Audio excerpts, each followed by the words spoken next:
Hi, this is Teddy, and today you're listening to Brittney Rodas in Pennsylvania on Two Broads Talking Politics. Make sure to always wear a mask. Bye.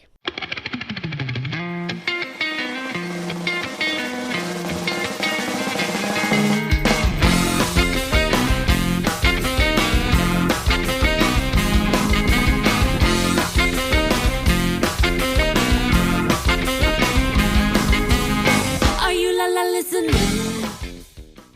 Hi everyone, this is Kelly with Two Broads Talking Politics, and I'm on today with Brittney Rodas, who is running for the Pennsylvania State Legislature in House District 105. Hi, Brittney.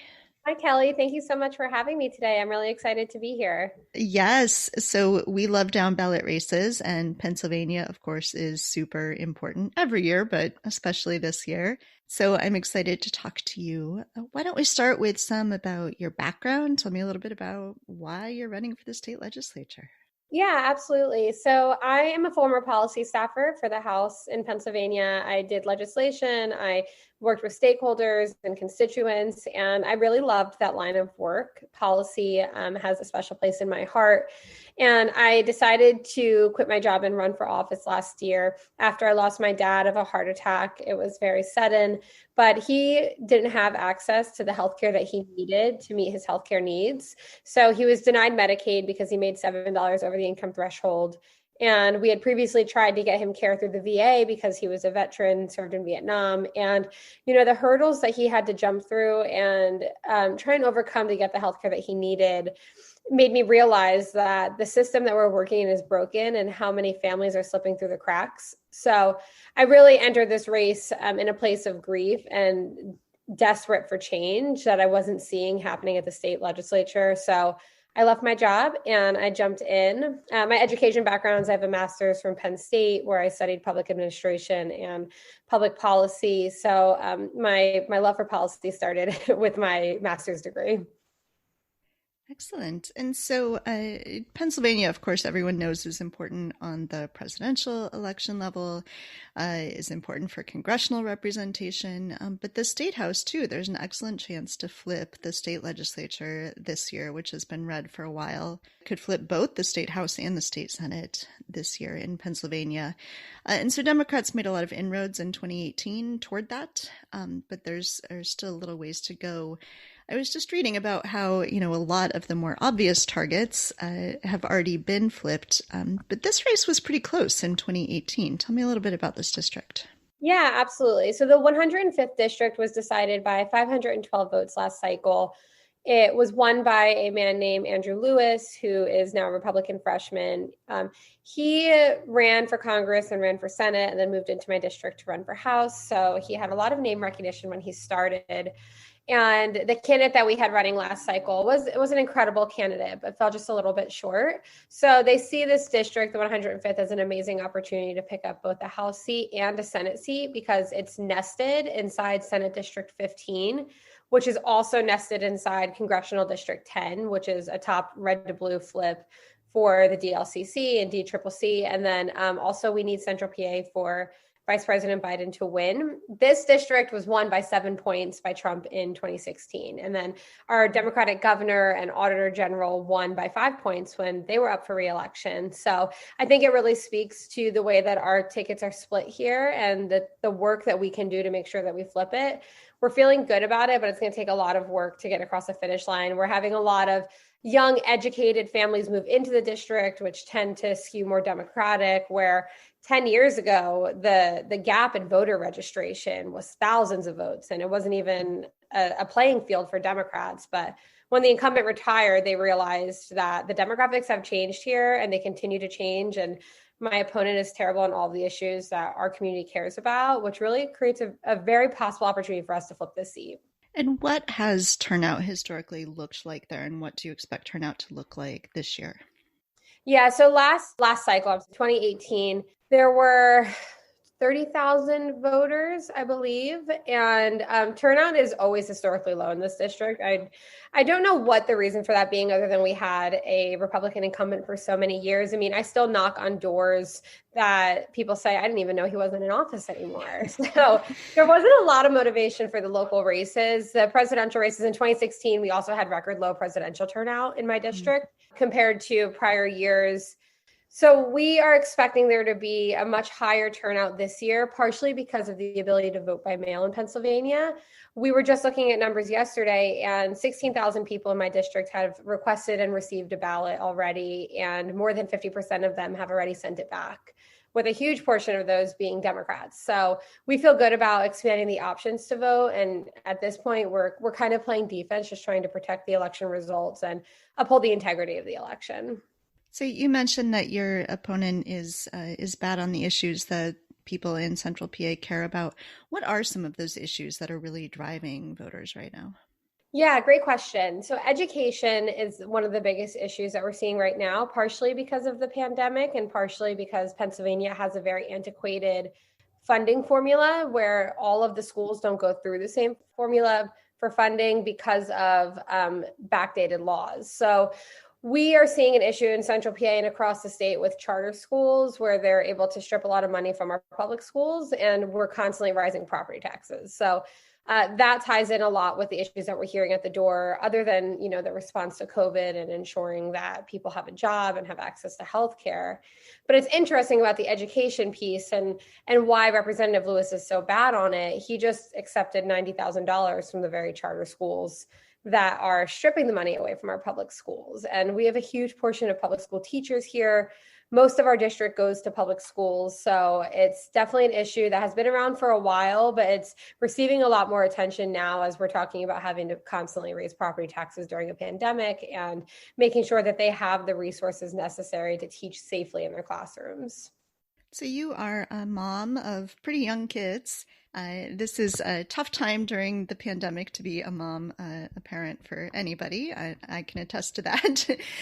What does that look like, campaigning for you? Your kids are fairly young. Do they know sort of what's going on? What do they think about all of this?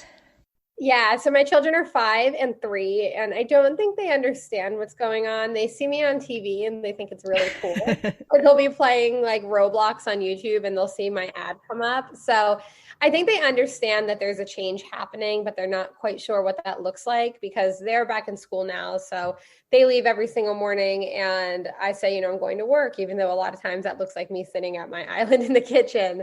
So, the hours have become much more demanding, and I get a lot of, it's 8:00, Mom, why are you still working? So I think that that's been challenging for them, but they enjoy going and knocking doors with me. They my husband will take them to the park while I knock in a neighborhood, and they see my signs, they count them in the car. So I think it's exciting for them, but they're just too little to really understand what's happening. So when you were working before doing legislation for the House, did you feel like the kind of perspective of a fairly young person in general, but of a young mom, that was at all represented in the kind of legislation that was being passed? And what difference would that make to have people like you in the State House? Yeah, I do not feel like it was represented at all. In the 5 years that I've worked there, I don't know that I passed or worked on a single piece of legislation that would have impacted my life in a positive way, or even had any perspective of any woman or young woman with kids especially.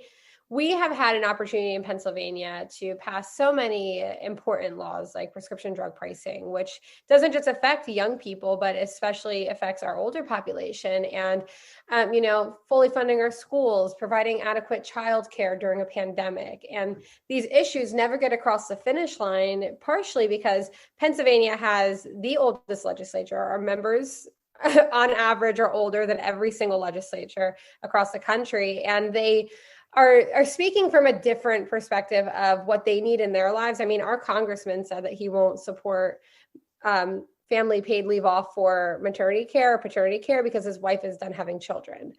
So these are the kinds of conversations that you hear, especially inside the walls of the Capitol. And you just have to think twice about, do they even understand what it's like to be a mom right now? And the shifting dynamics of parenting with two parents working at home. These are not things that were happening when our current legislators were, in the early stages of parenthood. So I think that it's necessary that we elect women, young women, working moms, women from all backgrounds to the legislature, because we all have these different perspectives. And honestly, our policy priorities are much different too. I mean, we don't care about giving tax breaks to the gas industries. We want to make sure that our schools are funded and we can afford childcare, and every person can. So I think that it definitely shifts the agenda a bit. And I'm excited to see Pennsylvania has an incredible amount of women running.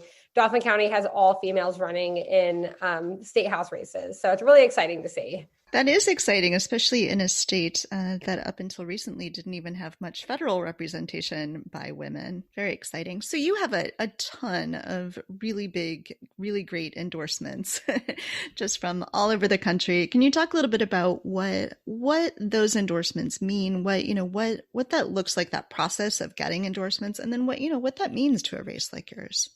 Yeah. So our race has been endorsed by President Barack Obama, Vice President Joe Biden, and Senator Harris, Planned Parenthood, Emily's List. We have literally every occupation, from teachers and nurses to the trade unions that are building pipelines. Like, we literally have support from everybody. And I think that in a race like this, where the people in our community are all working in different fields and come from different backgrounds, it's nice for them to be able to say, especially during a presidential election and a congressional election, when they are swamped with information, they can look and see, okay, she's supported by President Barack Obama. That must mean something. Or she's supported by the nurses. She must believe in science. It's those little things that people look for. And so the process to getting those endorsements really came with like the unions and the teachers and all of that, was us filling out applications and saying why we were going to support them and how we would be supportive in the legislature and how that partnership would look. Some of these bigger ones, like, we definitely did not apply for an endorsement from President Obama or even Vice President Joe Biden. Those were targeted endorsements where they were looking at influential races across the state and really people that were moving the needle. I mean, if we win, when we win, I will be the youngest female ever elected to the state legislature in a district that has never been held by a Democrat. And I mean, all of our numbers, our field numbers, our fundraising, we have broken records here. So I think that we earn a lot of those endorsements through the work that we've done early on, but we wouldn't have been able to do that work if we didn't get those early endorsements from our local groups too. So the endorsement process really plays a lot in these state house races where people are looking for a reason to support somebody. Yeah, I think that's excellent. I love seeing those. I saw Pete Buttigieg had just endorsed you too, so that was exciting. Yeah. It's a lot of fun because we get to see, how people in our district respond to those endorsements. And the nice thing is when we were doing petition signatures and knocking doors pre-pandemic, Pete had so much support here. So I was thinking like, what would an endorsement from him mean for us? And it really makes a difference. And especially with President Obama, I mean, I volunteered on his campaign when I was 17 years old. And it was my first, involvement in any type of campaign. So I literally cried when I got that endorsement. That's fantastic. So I know that our listeners probably really want to be able to help out your campaign. There's not a lot of time left, but there's enough time to still make a difference, especially in a really close race like this. So what are some of the things that our listeners can do to help your campaign? Yeah, so we are definitely looking for volunteers to help us virtually through phone banking. We have 12 days to get out the vote. And although people are already voting, it means it's that much more important because we could be calling somebody as they're filling out their ballot. So we are looking for volunteers to help with phone banking. For anybody that's local, we're door knocking and dropping literature. And then, of course, we're still fundraising because we still have 12 days to stay on TV and want to be able to put as much behind our ads as we can right now. So all of our volunteer opportunities can be found at our Mobilize link, which is mobilize.us/Rodas4PA. And then this weekend, we have a really great event with the cast from Hamilton on October 25th. So that will also be on there, where we'll be doing some phone banking and some special appearances. So we're really excited about that. That's super cool. We'll put links up to those on our website too, so people can find those. What does the general level of excitement look like right now? I think, my parents live in Ohio, and one of the first signs to me that Trump might win was that they said they were driving through Pennsylvania and saw tons of Trump signs. And so, I'm sort of looking for all those little signs right now of what does this year look like? How is 2020 different? Yeah, so this year is like a complete 180 from 2016 with the Trump signs. The two municipalities in my district that are heavily Republican have tens of 20s of Biden signs everywhere. I mean, I knock on houses that are lifelong Republicans, and they said, we voted blue all the way down the ticket. So it's really, really encouraging when we're driving through these more rural areas and we're calling Republicans that said, I just can't vote for him. And all of our legislators have also tied themselves so closely to the Trump campaign that they're losing a lot of support because of that. So it's really encouraging, not just in my district, but even in the surrounding districts that have a lot more rural areas.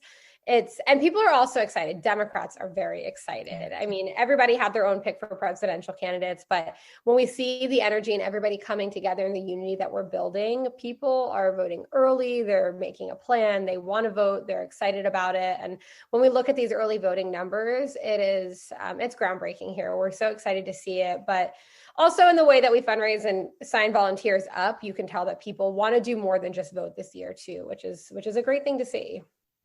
So my final question for you, of course, you are super focused on the next 12 days, but how do we build this? How do we sustain this going forward? Because of course, Democrats won't always be running against Trump. And so, we need to be thinking long term how we sustain this excitement and energy. And have you thought some about what that would look like? Yeah, I absolutely have. And mainly because what we saw in Pennsylvania and a lot of places across the country experienced similar things where Republicans recognized that if they can build a bench locally, we are preparing them for future elections. And while we were fighting at the top of the ticket to elect President Obama and to elect Hillary Clinton, we're not paying attention to those down ballot races. We're not filling the supervisor positions. My one municipality, Lower Paxton, has a majority of Democrats over Republican registration, and we don't have a single Democrat on our board. And it's because we're not paying attention. So the way that I think we build and we sustain this is by starting local. People, when they get involved locally, it means so much more to them. And then that continues to carry out, because if you have a good candidate on council, then that's a good candidate for a state representative, and then so on and so forth. And I think that that's where we really need to get back to basics and build the foundations of our party and come together too, because I think we're at a part in the party where we're seeing a little bit of splitting, and we saw it in 2016. And now we're trying to, weave back together a little bit. And I think it's happening. We're seeing people come together, but it's going to be important to maintain those relationships and continue building while still moving the needle forward. So I think that that's the best way to go about it, and to just keep people engaged, because even when it's not a presidential election year, there are so many things on the ballot. I mean, our local issues, our Supreme Courts, everything is on the ballot all the time. So just really educating and building and coming together. Excellent. Is there anything else that you wanted to make sure we talk about? No, I think we covered everything. Thank you so much for having me today. I really appreciate it. And thanks for talking about down ballot races, because it is so important. Yeah, of course. I think they are just absolutely crucial. And we have had Amanda Littman. I know you're endorsed by Run for Something. We've had Amanda Littman on the podcast a couple times, and sort of always hear her voice in my head. Think about down ballot. We got to build sustainable. Yeah, absolutely. Amanda and Run for Something have been amazing. So I'm glad to hear they were on too. Yeah. All right. Well, thank you, Brittney. We will be watching your race super closely on election night. I can't wait to see you as one of the incoming state legislators in Pennsylvania. Thank you. Thank you so much. Thank you for listening to Two Broads Talking Politics, part of the Dimcast Podcast Network. Our theme song is called Are You Listening, off of the album Elephant Shaped Trees by the band Immunuri, and we're using it with permission of the band. Our logo and other original artwork is by Matthew Weflin and was created for use by this podcast. You can contact us at twobroadstalkingpolitics@gmail.com or on Twitter or Facebook at twobroadstalk. You can find all of our episodes at twobroadstalkingpolitics.com or anywhere podcasts are found.